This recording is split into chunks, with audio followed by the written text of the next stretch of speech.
Selamat pagi anak-anak. Kembali kita melanjutkan materi kita yang terdahulu tentang mesin fresh. Saya harapkan keadaan kalian baik-baik saja. Anak-anakku yang saya banggakan, pada kesempatan ini kita akan bahas yang pertama, prinsip kerja mesin fresh. Jadi seperti kita ketahui bersama bahwa prinsip kerja mesin fresh yaitu pisau fresh bergerak rotasi atau berputar, sedangkan benda kerja yang terpasang pada meja dalam keadaan bergerak mendatar, tegak maupun berputar dengan lambat. Jadi prinsip kerjanya seperti itu. Jadi yang bergerak berputar adalah pisau, pisaunya yang bergerak. Kemudian kalau kita lihat mesin fresh itu bisa dipakai untuk beberapa keperluan dalam proses pemesinan, yaitu yang pertama, mesin fresh dapat dipakai untuk meratakan permukaan. Kemudian yang kedua, mesin fresh bisa dipakai untuk membuat alur. Kemudian yang ketiga, mesin fresh bisa pula dipakai untuk membuat roda gigi.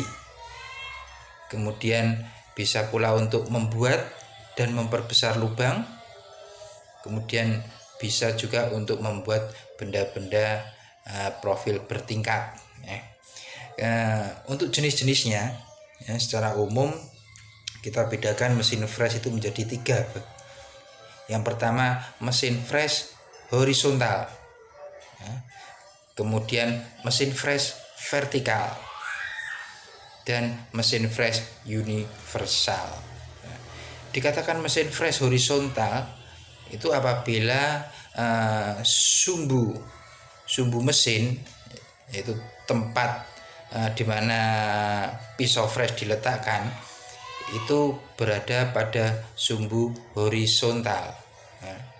Kemudian disebut mesin fresh vertikal apabila sumbu mesin itu berada pada sumbu vertikal.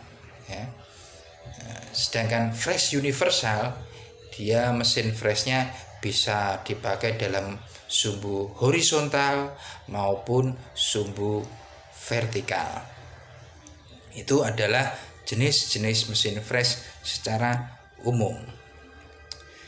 Berikutnya tentang metode pengefreshan. Ini sangat penting sekali sebelum kalian nanti akan praktek tentang mesin fresh. Ada beberapa metode dalam pengefreshan yang harus kalian pahami. Yang pertama disebut dengan fresh naik atau up milling. Bisa dilihat di gambar. Di situ posisi pahat itu mencangkul benda kerja, sehingga gram itu terangkat naik. Posisi ini sangat disarankan, dan ketika nanti kalian mengefresh, diharapkan kalian selalu memosisikan benda kerja dengan metode pengefreshan up milling atau fresh naik. Berikutnya adalah fresh turun atau down milling. Bisa dilihat pada gambar. Di situ terlihat posisi pisaunya. Pisaunya seakan-akan menggaruk benda kerja. Di sini posisi ini sangat tidak direkomendasikan, karena kalau kita amati, kita coba lihat, di situ nanti akan timbul tekanan yang besar terhadap benda kerja. Jadi seakan-akan ujung mata pisau, ya, ujung-ujung mata pisau itu akan menekan ke bawah, ya, menekan ke bawah, sehingga akan memberikan beban yang lebih pada meja mesin. Ya. Kemudian yang ketiga adalah fresh netral. Fresh netral ini biasanya dilakukan dengan mesin dengan pisau end mill, ya.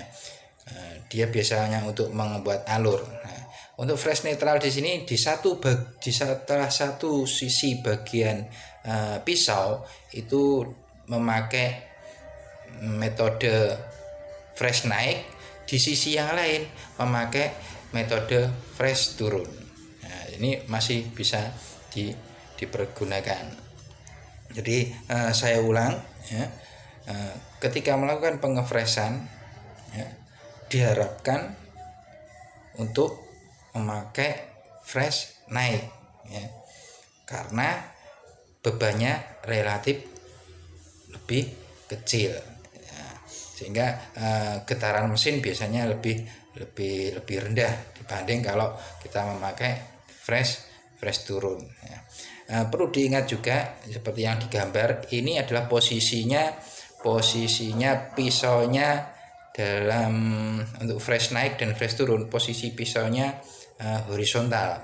Nah, itu berlaku pula nanti ketika sisi pisaunya atau pakai mesin fresh vertikal, sama saja.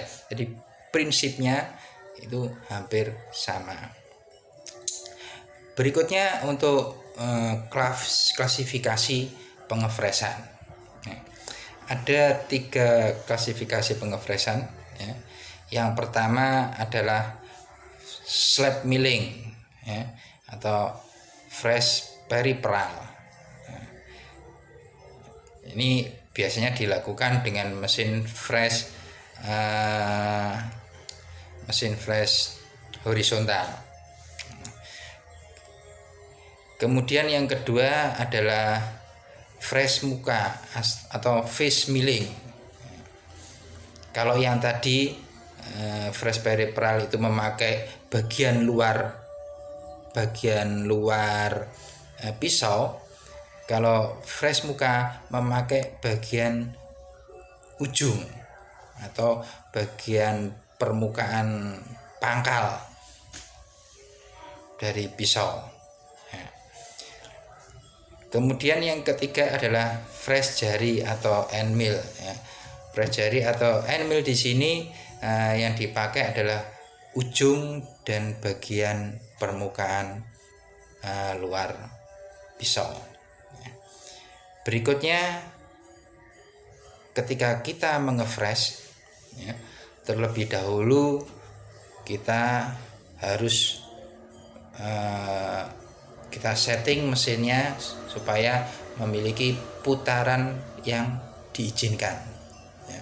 Ini sangat penting untuk menjaga keselamatan mesin dan keselamatan benda kerja.